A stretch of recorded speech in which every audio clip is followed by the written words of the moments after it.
Can we talk it over in bed? I don't mean to act surprised. If it's alright, I'd like to stay. Beware, permanent memory damage incoming. This video is about to unlock songs you haven't thought about since the back seat of your parents' station wagon. And believe me, you're about to catch yourself singing lyrics you didn't even know you remembered. And honestly, you're going to be mad at how hard they still go. Let's fire up this time machine for 15 forgotten one-hit wonders from 1989 that we believe deserved better. Number 15, Can, I Beg Your Pardon.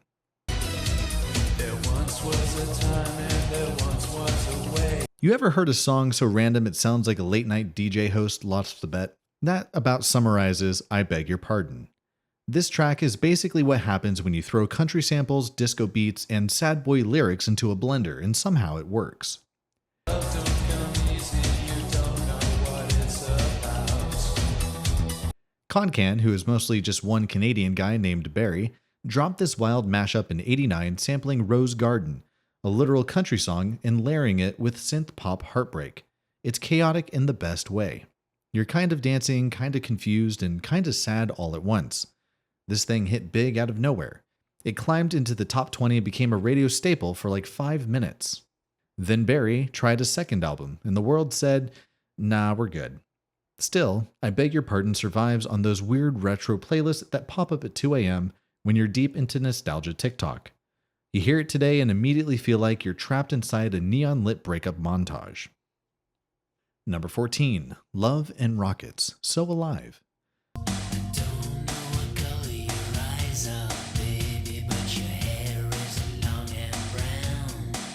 You know these songs that feel kind of sexy, kind of weird, kind of, should I be concerned? Well, that would be So Alive. Peak mysterious vibes.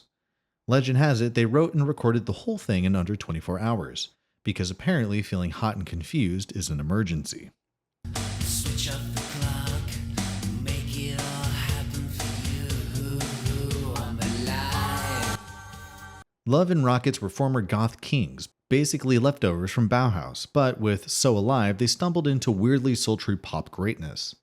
It's got this hypnotic, low-key energy that feels like it should be playing in a smoky underground club where everyone's pretending they're a lot cooler than they actually are.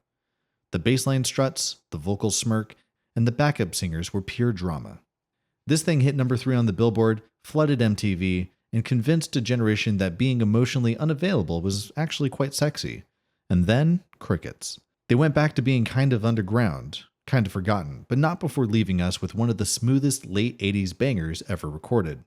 Play it now, and you're immediately in slow motion, walking away from an ex you're definitely not still stalking on Instagram. Not that I would know anything about that. Number 13, Waterfront, Cry.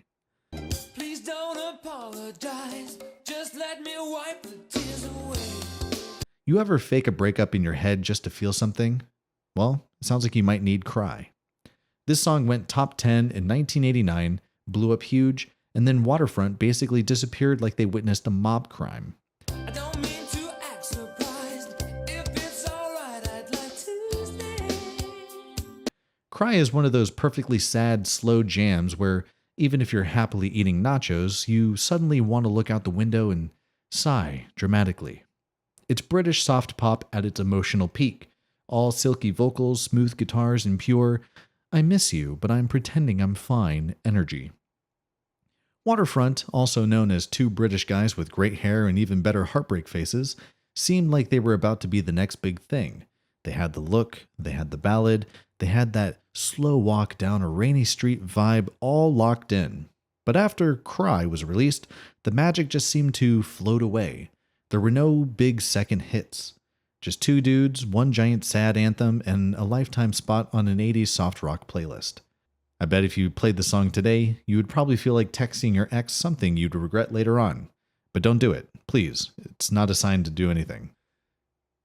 Number 12, Grace and Hugh, Talk It Over.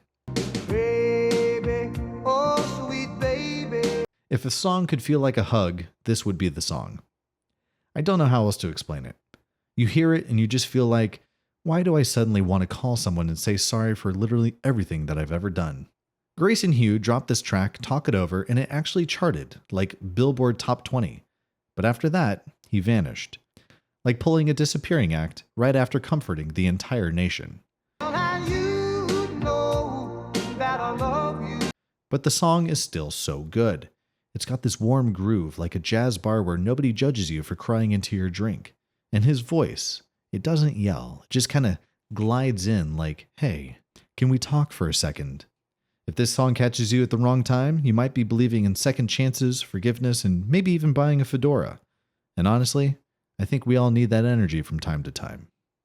Number 11, Sheriff, When I'm With You.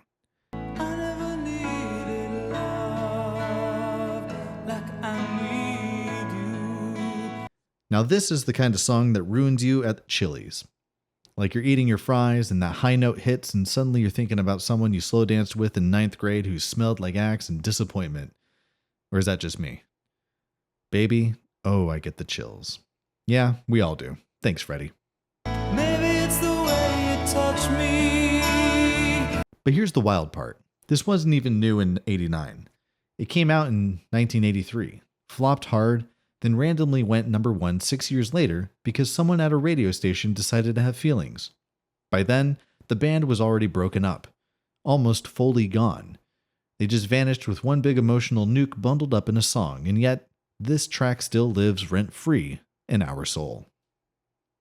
Number 10, Eddie Brickwell and New Bohemians, What I Am.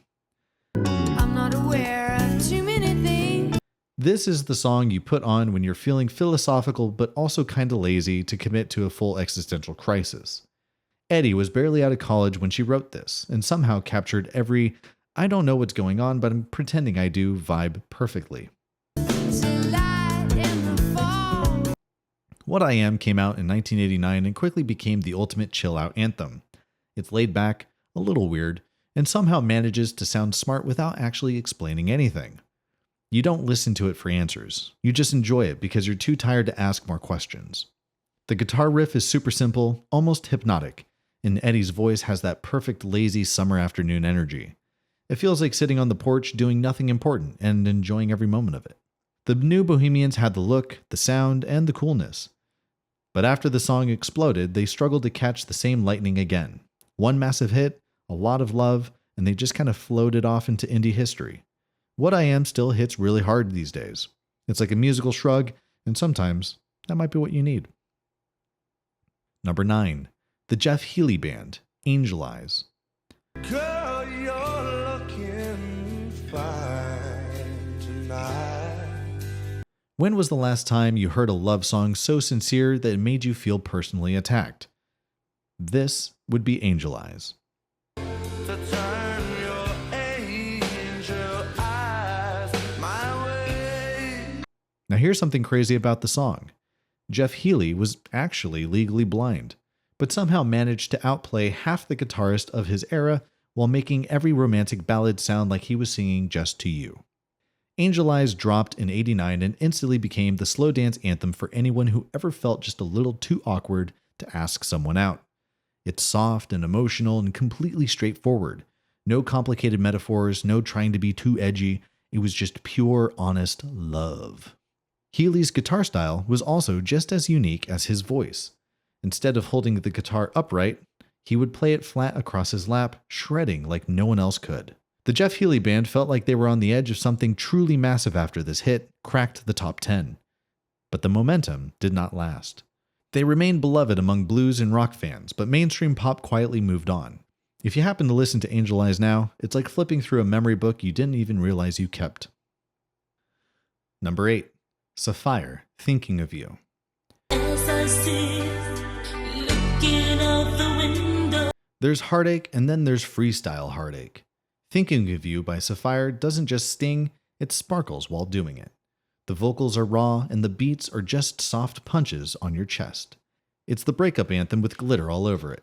The way she sings I'm Thinking of You, it's a spiral.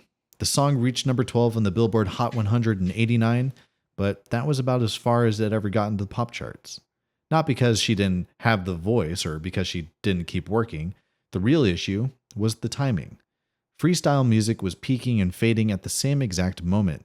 and radio stations were shifting away from it fast. Labels straight up stopped promoting it, and by the time her next songs dropped, the door was already closed. This song could have been the start of something, but now it's just a memory. Still, Thinking of You holds up today. It's gorgeous, and it still knows exactly where your feelings live. Number 7, Indigo Girls, Closer to Fine. I'm trying to tell you something about my life. This is the song that made overthinking feel like a group activity. Closer to Fine by Indigo Girls doesn't care about having it all figured out. It's about knowing you never will and singing about it anyways. Harmonies first, therapy second. I sailed my ship of safety till I sank it. I'm crawling on your shores. The lyrics are just an existential crisis with a side of acoustic guitar in the background, and somehow it began to chart, but barely.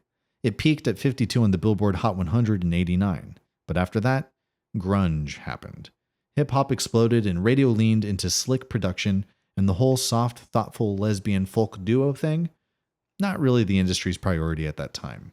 The Indigo Girls kept making music, not just any music, but amazing music, but the mainstream didn't catch up.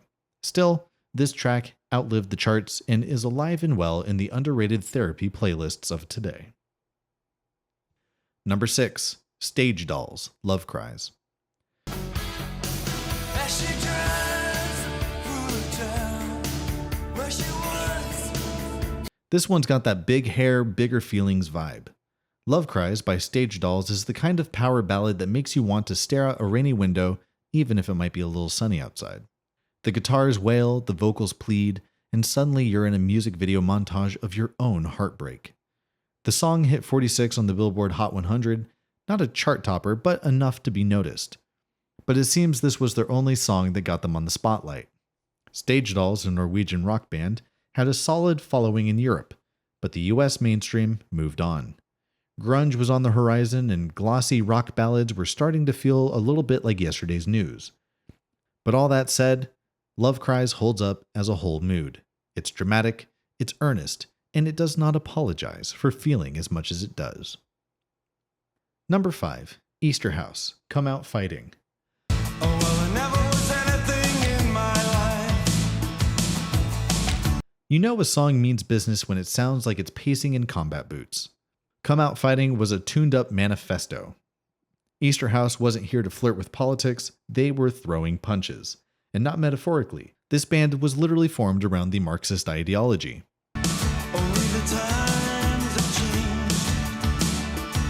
changed. They built their first album around socialist speeches and the revolution quotes. But here's the twist. By the time Come Out Fighting dropped in the US, the entire lineup had changed except for one guy. The original political voice of the band was gone as if it never existed. And yet the band kept the name and dropped the track like nothing really happened. The song itself had the bones of a stadium anthem and the soul of a protest chant. It scraped by into the Billboard Hot 100 at 82, which was wild for a band that literally started in the back rooms of radical socialist groups. But it never went further. Why is that?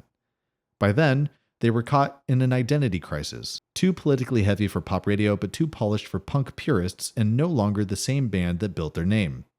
But you can't deny that this track sounds like it knows something you don't. It has all of the mysterious aura of the 80s. Number 4, Young MC, Bust a Move. This here's a jam for all the fellas. This song jumped off the radio like it owned the world. Bust a Move was that perfect blend of funky bass, sick rhymes, and just the right amount of goofiness. Young MC made party rap feel smart and cool. It hit number 7 on the Billboard, won a Grammy, and became the soundtrack for every middle school dance montage ever filmed if you weren't born yet. But after that, nothing else really seemed to stick. Hip-hop was evolving quickly, and by the time his next single dropped, the sound had moved on to grittier, harder, less about fun, and more about edge. Young MC's upbeat vibe didn't fit where the genre was headed. So he dropped one massive hit, took home a Grammy, and quietly stepped out of the spotlight. Number 3, Dion Estes, Heaven Help Me. If you want it, you can have it. That's what you said. You ever heard a song so smooth you start fake swaying like you're in a black and white movie? That would be Heaven Help Me. Dion Estes was actually the bassist for George Michael's band, and guess who quietly sang backup on the track? George himself. Talk about friends in very high places.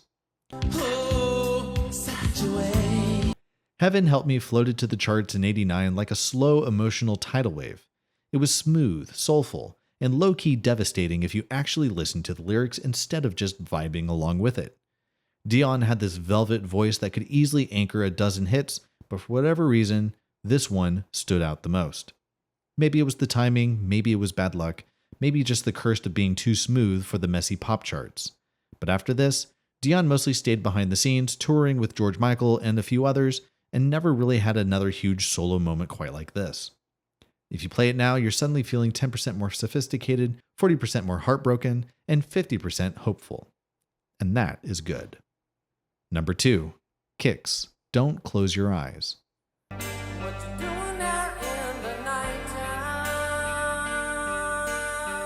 Most glam bands at the time were singing about girls, cars, or whatever was in their red solo cup. Kix said, "What if we talk about suicide prevention instead?" Don't Close Your Eyes hits like a brick in a sea of hairspray. It was a full-on emotional gut punch with a guitar solo. But what happens when you pull off an iconic piece of work like this? Well, clearly, it explodes. The song climbed to number 11, becoming Kix' only top 40 hit. It was the unexpected success of their album Blow My Fuse, which eventually went platinum. But despite the song's success, Kix could not replicate it. Their follow-up album, Hotwire, in '91, arrived just as grunge was taking over, pushing glam metal to the side. Their next single, Girl Money, peaked at 26 on the chart but failed to make Hot 100. So what happened? Don't Close Your Eyes was a departure from the usual sound, a touching ballad and a catalog of hard rock tracks. It resonated deeply, but also set expectations they didn't intend to meet again. Number 1, Great White, Once Bitten, Twice Shy. We made it to the top of the list, or the bottom, depending on your perspective. Some songs defined the band. This one gave Great White a career. In 1989, they covered Ian Hunter's 1975 rock track and added sharper guitars, sleazier vocals, and a full blast of glam metal attitude. And the result was a full-on chart explosion. Number 1 on the Billboard Mainstream Rock chart, number 5 on the Billboard Hot 100, and the only song that ever brought Great White into the pop mainstream. This wasn't just their biggest hit, it was their only crossover hit. The rest of the album went double platinum, but no follow-up track ever came close to this one. And then guess who showed up? Grunge, of course. For the 4th time on the list, by the way. At this point, Flannel should get its own writing credit for killing glam bands. Still, this track lives in that sweet spot between radio rock and total chaos. It's loud and catchy and totally deserves the number 1 position. And that's it. 15 forgotten one-hit wonders from 1989 that deserve to run the entire radio forever. Some of these songs made us dance, others made us cry, and some just made us scream random lyrics into the void. But no doubt, they are all certified bangers. If you caught yourself singing along, unlocking a random childhood memory, or just realizing, wait, why do I even know every word? Go ahead and smash that like button. Drop your favorite track in the comments or tell me which one completely hijacked your brain just now. Don't forget to subscribe because we're just getting warmed up. More throwbacks and more forgotten anthems are on the way, and I hope to see you in the next one.